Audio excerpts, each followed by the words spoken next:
تحطها على الشعر يا جماعه، واي حاجه احطها على الشعر ما عدا الكريم اللي هو الدهان اليومي اللي انا هقول لك عليه ده، نفذيه لوجه الله، نفذيه لوجه الله. بص يا ست الكل، هتغسلي شعرك الغسله كويسه جدا بتاعتك وكل حاجه.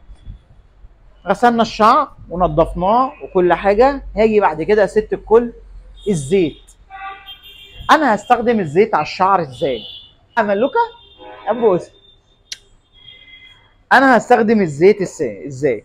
بص يا ست الكل، اكيد انت عندك الزيت اهو، حطيتيه على الشعر. انا بديكوا بس مثال، انتوا كده طبيعي بتغرقوا اكتر من كده. بتيجي يا ست الكل تعملي الصبح كده، هوبا هوبا، رايحه الحضانه، رايحه المدرسه، هوب الشعر نام. بص بقت شكلها حلو ازاي، اربطي بالتوكه، اجري يا بنت عشان الاتوبيس هيلحقك، وهتلحقي الاتوبيس وتروحي المدرسه.